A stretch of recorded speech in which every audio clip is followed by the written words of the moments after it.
Bonjour à toutes et à tous et bienvenue dans Enseigne Maths, le podcast où on interroge, décortique et bouscule notre manière d'enseigner et d'apprendre les mathématiques.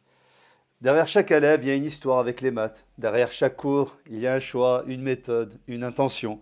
Ici, pas de vérité toute faite, mais une envie commune, mieux comprendre ce qu'est aujourd'hui d'enseigner les maths. Le thème de ce premier épisode d'Enseigne Maths est le suivant. Faut-il encore apprendre les tables de multiplication ? Aujourd'hui, on se pose une question simple, presque banale. À l'ère de la calculatrice, des smartphones, de l'IA même, est-ce encore nécessaire ? On va voir que ce n'est pas si simple. Alors, premièrement, pourquoi cette question ? En effet, cet apprentissage pourrait être mis en cause par certains élèves qui n'y verraient plus aucun intérêt à les apprendre. Et oui, est-ce que connaître 7 x 8 par cœur est encore pertinent quand on peut juste taper 7 x 8 sur son téléphone ou sur sa calculatrice par exemple? Il y a eu des études de recherche en neurosciences et en psychologie de l'éducation sur le rôle de la mémorisation. On s'y penchera plus dans le détail par la suite. Alors je vais parler de ma propre expérience avec les tables de multiplication, d'abord en tant qu'élève. Alors quand j'étais élève, à l'époque, le fait de connaître par cœur m'a grandement aidé, moi, à titre personnel, sur les chapitres utilisant les tables de multiplication, comme par exemple, alors accrochez-vous, parce que là je vais faire un listing de tous les chapitres qui utilisent les tables de multiplication. Allez, c'est parti. La multiplication posée de grands nombres, les entiers, les décimaux, la division euclidienne, la proportionnalité, la simplification de fractions, additionner, soustraire, multiplier, diviser des fractions, la détermination des PGCD et des PPCM, c'est-à-dire plus grand diviseur commun, plus petit commun multiple, les calculs avec les racines carrées, les calculs de moyenne pondérée en statistique, reconnaître les nombres premiers jusqu'à 100, les multiplications et divisions de nombres relatifs, c'est-à-dire positifs et négatifs. J'ai pas fini. Les calculs de puissance, le développement et la factorisation dans le calcul littéral, remplacer des solutions dans une équation, les calculs avec le théorème de Thalès, avec le théorème de Pythagore, j'ai toujours pas fini. Dans les systèmes d'équations, dans les fonctions, calcul d'image, d'antécédents, etc. Et je vais m'arrêter là. Bref, j'ai fait un petit calcul. Dans 70% des contenus du cycle 6e, 5e, 4e, on utilise des tables de multiplication. C'est dans ces années-là où les bases, les fondations mathématiques se construisent. Je remarque également, de par mon expérience professionnelle avec mes élèves, que ceux qui s'en sortent le mieux, en général, dans le secondaire, ce sont ceux qui ont pris la peine d'apprendre leur table. Alors revenons maintenant aux recherches en psychologie de l'éducation. Donc là, ça va être notre deuxième partie.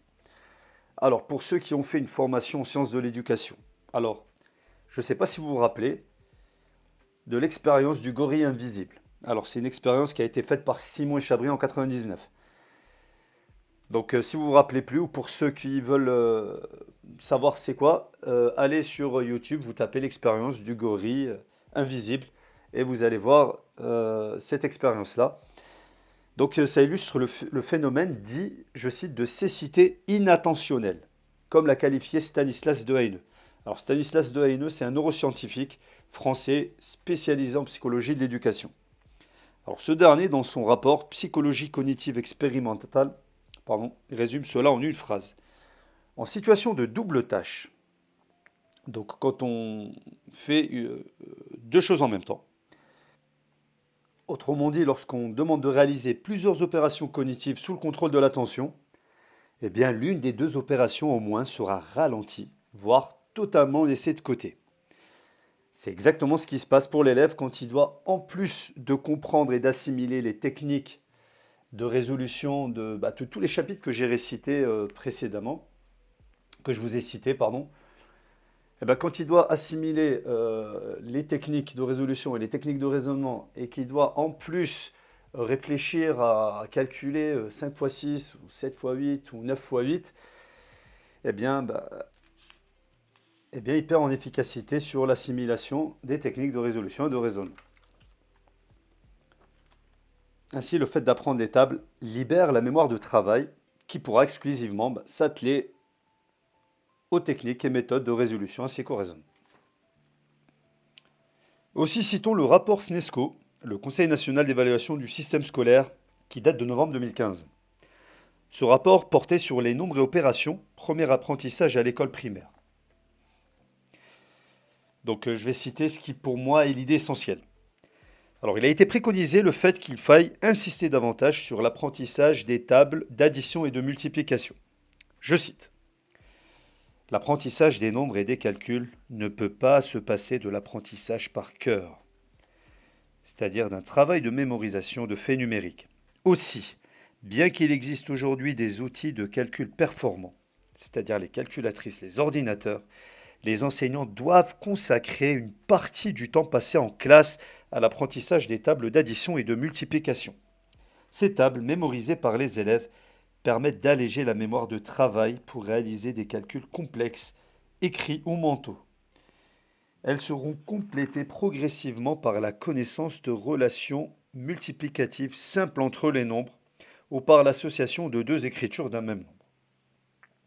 Le calcul mental doit être privilégié par rapport au calcul posé dans l'ordre des apprentissages et dans le temps qu'il aurait respectivement consacré en classe. Les activités cognitives impliquées dans le calcul mental et dans le calcul posé ne sont pas de même nature. Par exemple, une façon d'effectuer mentalement 32 fois 25 amène à décomposer 32 en 8 fois 4 et à utiliser le fait que 4 fois 25 égale 100. L'avantage est que, en cherchant à trouver le bon résultat, l'élève travaille sur les nombres en jeu, ce qui n'est pas vrai dans le cas d'une multiplication posée. Alors, fin de citation du rapport. Grosso modo, le calcul mental ne peut se passer d'un apprentissage des tables de multiplication.